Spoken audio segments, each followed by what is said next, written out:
And if we're looking at, what Deagel is talking about, um, the UK, for instance, is going to lose 51 million.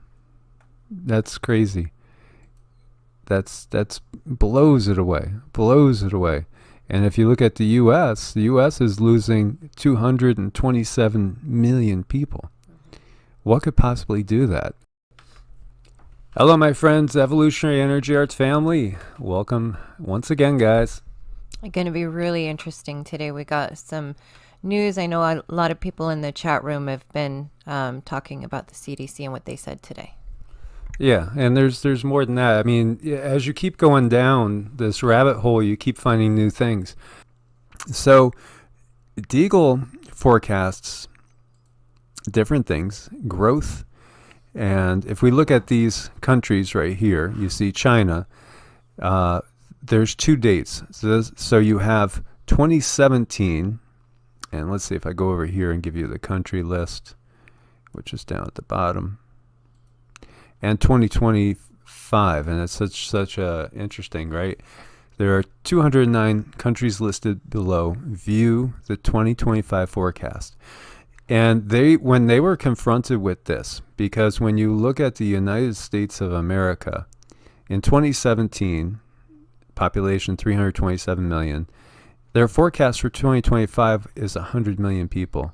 So when they were asked about this, back, I think it was in 2017 or 2018, they said, well, it'd be due to economic conditions. They expect a gigantic crash to happen, and people will leave the U.S.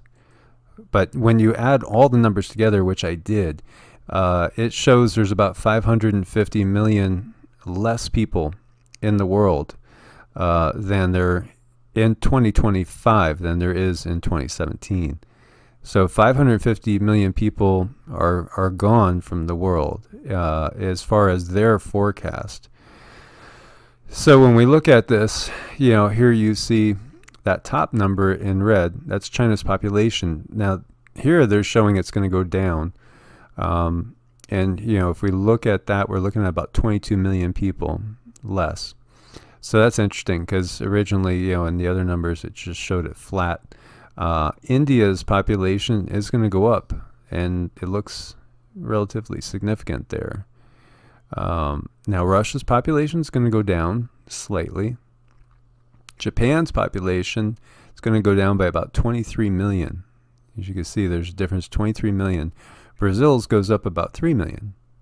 The United States population, now they're forecasting it to sit at 99,553,100 people in 2025.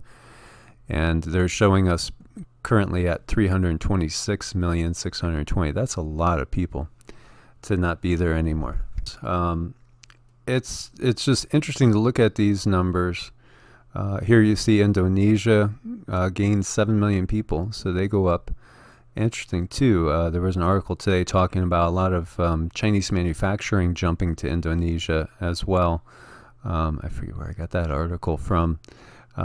Here you see Mexico increases slightly. Perhaps it's people leaving the U.S., and actually Central America and South America gain people. Now, if you look at these countries, right here, you see Italy drops like 19 million people. France drops 28 million people. That's huge. Canada loses 9 million people, about a third. South Korea, big loss there as well. It goes from 51 million to 37 million. You see the Netherlands drops population. Pakistan gains population. Pakistan gains a lot, actually. It gains about 14 million people. I almost wonder if, what's up with that. That's kind of weird. Iran loses a little bit of population there. I guess that looks like maybe around, what is that, like 45,000 people, something like that. Thailand loses population. Turkey loses 9 million. That's big. Egypt gains about 8 million people. Malaysia gains like 2 million. Nigeria loses 3 million. Philippines gain like 13 million people. Germany, look at the loss on Germany. Germany goes from 80 million people population to 28 million. That's massive. Yeah, massive drop. And did we cover the UK? Because the UK has a huge drop too. So Germany is massive. Spain, big losses, almost cut in half, 48 million to 27 million. Saudi Arabia loses about 3 million people as well. You see Colombia gaining almost a couple million. Argentina loses 3 million. So it has to do with political alliances, I would think, and war as well. Taiwan loses like 5 million people. Australia loses 8 million. They go from 23 million to 15 million. Poland loses 5 million. And we see the trends continue. Bangladesh, gains 19 million. That's not earth change related, because Bangladesh is so prone to flooding and all sorts of earth changes there as well. And we look at Romania losing 4 million. Iraq loses 6 million. Belgium loses 3 million. South Africa loses 9 million people. Venezuela loses 2 million, and you got to wonder about that too, right? Finland loses population there. Peru gains. Austria loses. Sweden loses. Almost all the European nations lose. Kazakhstan loses people. Switzerland does as well. There's the UK, all the way down to 47. The UK goes from 65 million people to 14 million people. 65 million people to 14 million people. So what do you guys think of that? And if we're looking at what Deagel is talking about, the UK, for instance, is going to lose 51 million. That's crazy. That's blows it away. And if you look at the U.S., the U.S. is losing 227 million people. What could possibly do that? How could they, how could this site, which does really watch, everything going on military-wise, how could they come up with those type of numbers? It would be hard to think of a scenario that you'd have those type of people moving out of a country for economic reasons. So, 2/3 of the U.S. is going to leave the country because the economy is going to collapse because of what we're seeing now.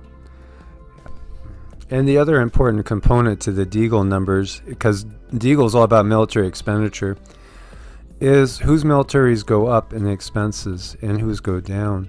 And you see China's increases dramatically, probably 40% increase. Russia's increases almost doubles as far as their military budget. India's military budget almost doubles, right, going from 2017 to 2025. Then you see Japan's decreases hugely. You see United States, it decreases by, how do you even calculate that? Look at that. 637 billion to 32. That's huge. It's 1/20th what it is. What could possibly happen to make the U.S. have 1/20th its military expenditure, especially with President Trump in office?